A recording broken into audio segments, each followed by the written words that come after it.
Hi, my name's Chris Croft from successfultrainers.com, and I want to talk to you today about communicating with your competitors. And this may seem like an odd thing to do. Normally we ignore our competitors, don't we? And of course it's illegal to price fix with your competitors. But I think it's a really good idea to network with other trainers and talk to them. And I want to talk about why. So I've got a 4-step program to help people get to become an independent, self-employed management trainer. And this program involves, first of all, escaping from your current job, from being employed, and the move to being self-employed. Can we transition smoothly to do that? But then we're into 2 areas which this video will help with, I think. There's the selling of training, and then there's the delivering of training. So I've called it filling up your diary and then being paid to talk. There's a 4th step to do with residual income, which we're not going to talk about in this particular video, but do subscribe to this series of videos because I'll be talking about that later. Now, if you want to sell training and if you want to deliver training, I would really recommend networking with other trainers. And there are a number of reasons why it's a really good idea to talk to others. So I've got a gang of about 5 other trainers who I compare notes with regularly, people who I trust, people who I know are high quality. And the first thing is, it's just lonely being self-employed on your own, and you start to wonder whether you're doing it right. So for moral support, it's great to have people who you can compare notes with. Do they get the occasional complaint from a customer?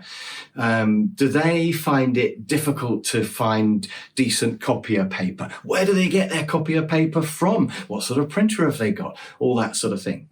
So just to have that information is really useful, as well as the psychological comfort of being in a little team.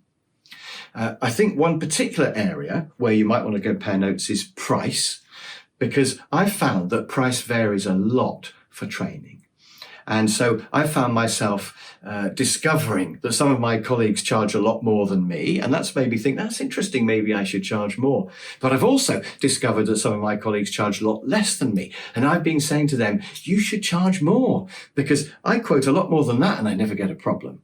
So discussions of price can be really interesting with other trainers. Now, the next thing is the whole process of selling. Because sometimes you go and see a customer and they want several things and you can only deliver, let's say, 2 out of those 3 subjects. And you might actually lose that business if you said, well, I can't do all of that. But if you say, well, I've got a colleague who does that 3rd thing. So, for example, I've got colleagues who do strategy and I've got colleagues who do finance, because those are 2 subjects that I just don't get involved with. So I can say, well, I can get John in to help with the strategy session. I can get Jeremy to help with the finance or whatever. Then the customer loves it because I'm a one-stop shop. So it makes the selling easier. But also it means that if I go in to see a customer, almost whatever they want, I can help them with, and then I can pass that to somebody else. And with some people, I take a cut. So it might only be, say, £100 a day, but nevertheless, if they do 10 days for me during the year, that's £1,000 I've made for no work at all. So the way I work is that with some trainers, I take a cut and I just pass it to them. But with other trainers, I don't take a cut. We just pass leads between each other because they also give me leads. And that's another reason why it's great to network with other trainers, because suppose you teach project management. A lot of trainers can't do project management and they will pass any project management work to you. And that's great. So a whole load of extra work is going to come in for no effort on your part. Now, you may have to pay them a cut of £100 or maybe not, depending on whether it's a 2-way flow of business. But either way, it's great news if work comes in to you from other trainers. And you can do the invoicing however you like, by the way.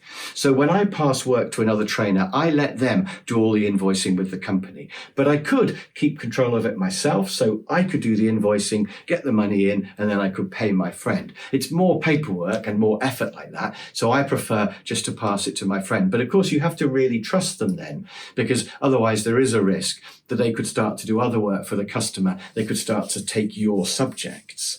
But I've never had a problem with that. I work on an abundance mentality where we're all just a happy team and we share the work. And that seems to work well for me. So If I sell something that they can do, or if they sell something that I can do, we both win. And there's one more reason why I would really urge you to network with other trainers, and that's leveling out your workload. So sometimes you might be too busy to do all the work that's coming in.